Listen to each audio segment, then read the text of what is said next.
నమస్తే ఒక big breaking అనేది చూడొచ్చు. ఫోన్ ట్యాపింగ్ వ్యవహారంలో కేసీఆర్ని కాపాడడానికేనా కేటీఆర్ అంటే కల్వకుంట్ల తారక రామారావు ఉన్న పలంగా అమెరికా టూర్ వేసిండు.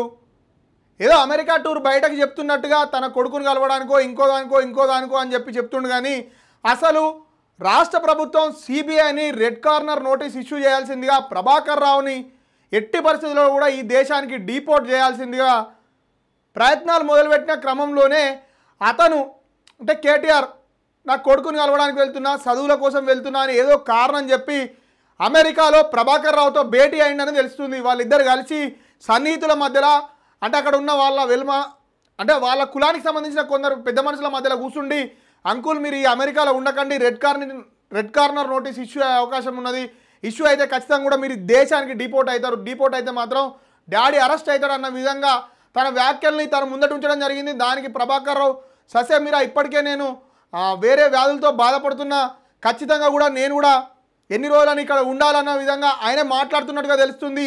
కానీ ఫైనల్గా వాళ్ళిద్దరి మధ్యలో ఒక సయోధ్య కుదిరి ప్రభాకర్ రావు కేటీఆర్ చెప్పినట్టుగా వింటా అన్నట్టుగానే తెలుస్తుంది. ఎందుకంటే ఈ టైంలో వస్తే ఇండియాలో కూడా పరిస్థితులు బాగాలేవు, ఒక లాంగ్ పీరియడ్ కోసం జైల్లో ఉండాల్సిన పరిస్థితి వస్తుందని చెప్పి కేటీఆర్ గారు ఆ ప్రభాకర్ రావు గారిని సంజాయించడం జరిగిందని చెప్పి తెలుస్తుంది. అసలు కేటీఆర్ గారు దీంట్లో డైరెక్ట్గా ఇన్వాల్వ్ అయ్యిండు, కేసీఆర్ గారు ఇన్వాల్వ్ అయ్యారు. అప్పుడున్న ఎస్బీ డీజీ ప్రభాకర్ రావు గారు, అప్పటి నార్త్ జోన్ డీసీపీగా పనిచేసిన ఈయనే మన రాధాకిషన్ రావు గారు, ప్రణీత్ రావు గారు, వీళ్ళందరూ కూడా ఉన్నారు దీంట్లో. వీళ్ళందరూ ఉన్నారు. రాధాకిషన్ రావు గారు ఇచ్చిన పోలీస్ స్టేట్మెంట్ ఒకటి సరిపోతుంది కేసీఆర్ గారిని అరెస్ట్ చేయడానికి. కానీ కేసీఆర్ గారిని అరెస్ట్ చేయకుండా కేవలం కాలయాపన జరుగుతూ దీన్ని ఏదో హైకోర్టు సుమోటోగా స్వీకరించిందని, మ్యాటర్ అంతా సబ్జుడిస్ అయిందని చెప్పి చర్యలు తీసుకోకుండా కేవలం టైంపాస్ చేస్తున్నట్టుగానే మనం చూడొచ్చు. ఈ వ్యాఖ్యల మధ్యలోనే కేటీఆర్ గారు ఉన్నపలంగా అమెరికాకు వెళ్ళి సిబిఐ ఎప్పుడైతే రెడ్ కార్నర్ నోటీస్ కోసము రాష్ట్ర ప్రభుత్వం నుంచి ఒక రిక్వెస్ట్ సిబిఐని కోరిందో, సిబిఐ కూడా రేవంత్ రెడ్డికి కొంచెం అనుకూలంగానే అంటే రేవంత్ సర్కార్కు అనుకూలంగానే రెడ్ కార్నర్ నోటీస్ కూడా ఇవ్వబోతుందా. ఒకసారి రెడ్ కార్నర్ నోటీస్ ఇష్యూ అయిందంటే ఎక్కడ ఉన్నా ప్రపంచంలో ఎక్కడ ఉన్నా అని ముక్కు పట్టి గుంజుకురావాల్సిన పరిస్థితికి దారితీస్తుంది. దాని తర్వాత ఇంటర్పోల్ నోటీస్ కోసం కూడా వాళ్ళు అప్లై చేసుకుంటే ఎక్కడి నుంచి ఎక్కడికి కూడా తను ప్రయాణం చేయడానికి అవైలబుల్ ఉండదు. ఎప్పుడైతే ఎయిర్పోర్ట్కు చేరుకుంటాడో వెంటనే ఎయిర్పోర్ట్ నుంచి అరెస్ట్ చేసి రిమాండ్ చేసే అవకాశం ఉంటుంది. కాబట్టి ప్రభాకర్ రావు గారు కూడా తన భయంలోనే ఉన్నట్టుగా తెలుస్తుంది. ప్రభాకర్ రావు గారు దేశానికి వస్తే ఇప్పుడున్న పరిస్థితులలో వీళ్ళు ఏదో ఒకటి చేసి దాదాపు కనీసం ఒక లాంగ్ పీరియడ్ కోసం అన్నా కానీ తనని జైల్లో పెట్టే అవకాశం ఉందని భావించిన ప్రభాకర్ రావు గారు ఏదన్నా కానీ గంగల పోని, ఈ రాష్ట్రం వెంటనే పోని, ఈడెటన పోని అని చెప్పి ఎప్పుడైతే ప్రభుత్వం పోయిందో వెంటనే తను అమెరికాకి వెళ్ళిపోయాడు. అమెరికాకి వెళ్ళిపోయి అక్కడనే నేను ఏదో క్యాన్సర్కు ట్రీట్మెంట్ తీసుకుంటున్నా అని చెప్పి తన ఇంటికి వెళ్ళిన పోలీస్ అధికారులతో కూడా తను ఓపెన్గా మాట్లాడింది ఏంటంటే, ప్రభుత్వం ఉన్నది, ప్రభుత్వం చెప్పినట్టుగా చేసినా మీరు కూడా రేపు పొద్దున ప్రభుత్వంలో ఉన్నారు కదా, మీరు కూడా చెప్పినట్టు చేస్తారు కదా, మనం ఒకటి మనం అధికారులము, ఈ ప్రభుత్వానికి మీరు అనుకూలంగా ఉండొచ్చు, ఇంతకుముందు ప్రభుత్వానికి నేను అనుకూలంగా ఉండొచ్చు, ఎవరు చెప్పినా ఏం చేసినా అప్పుడున్న ప్రభుత్వానికి అనుకూలంగానే చేస్తాం కదా, మీరు కూడా గమనించుకోండి అని చెప్పి ఆ పోలీసుల్ని కూడా ఒక రకంగా మభ్యపెట్టడానికి ప్రయత్నించినా కానీ అప్పుడు డైరెక్ట్ ముఖ్యమంత్రి గారి ఇన్వాల్వ్మెంట్ ఉండడం వల్ల ఎట్టి పరిస్థితులలో కూడా నేను వదిలిపెట్టను అని చెప్పి దానికి సంబంధించిన ఒక మొత్తం బ్లూ ప్రింట్ని తయారు చేసి లీగల్గానే చెక్స్ మూవ్ అవుతున్నాయని మనం భావించవచ్చు. న్యాయపరమైన ఎలాంటి రిలాక్సేషన్ కూడా ప్రభాకర్ రావు గారికి దొరకకుండా, ప్రభాకర్ రావు గారు ఒక్కసారి చిక్కితే ఫోన్ ట్యాపింగ్ వ్యవహారంలో అదొక పెద్ద స్కామ్గా ఉన్నది. కాబట్టి దాంట్లో హైకోర్టు జడ్జిలై, జర్నలిస్టులై, ఈ రాష్ట్రంలో ఉన్న చాలామంది ప్రైవేట్ వ్యక్తులకు సంబంధించిన ఇన్ఫర్మేషన్ అంతా కూడా కలెక్ట్ చేశారు. కాబట్టి ఖచ్చితంగా కూడా దాంట్లో కేసీఆర్ గారు అరెస్ట్ అవుతారు.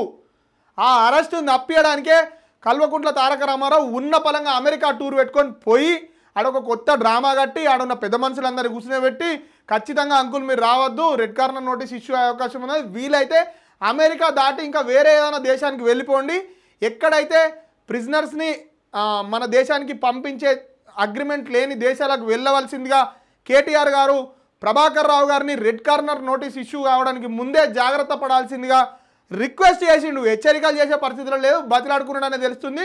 దానికి సానుకూలంగా స్పందించిన ప్రభాకర్ రావు గారు కూడా నేను కూడా ఇప్పుడు వస్తే ఇప్పుడున్న పరిస్థితులలో దేశంలో చాలా ఒక లాంగ్ టైం కోసం జైల్లో ఉండాల్సి వస్తుంది, నేను ఉండే పరిస్థితులు లేదు, నేను ఇప్పటికే ఒక ప్యాంక్రియాస్ క్యాన్సర్తో బాధపడుతున్నట్టుగా తను చెప్పినట్టుగా మనకు సంబంధించిన సోర్స్ నుంచి మనకు ఇన్ఫర్మేషన్ వస్తుంది. అసలు అతను మొత్తం మీద అయితే ఒక క్యాన్సర్ వ్యాధితో బాధపడుతున్నట్టుగా ఒక చిత్రీకరణ చేసే చేస్తూ నేను ట్రీట్మెంట్ అయిపోయాక నేనే ఈ దేశానికి వస్తా అని చెప్పి రెడ్ కార్నర్ నోటీస్ కూడా అతను అంటే రిప్లై ఇచ్చే అవకాశం ఉంది. దాని మీద కూడా కొంచెం కాలయాపన చేసి రెడ్ కార్నర్ నోటీస్ ఇష్యూ అయ్యేంత లోపలనే ఆయన అమెరికా నుంచి కూడా దాటి వేరే దేశానికి వెళ్ళిపోతాడని మనకు ప్రాథమికంగా తెలుస్తుంది.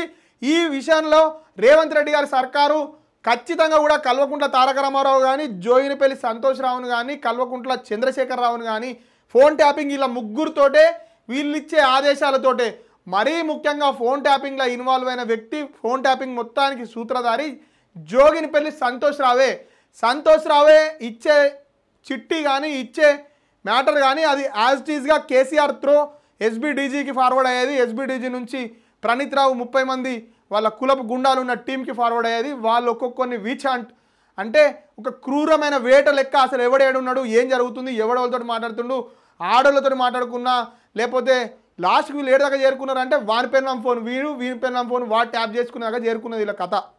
అంటే పిచ్చి ఆ లెవెల్కి పోయింది.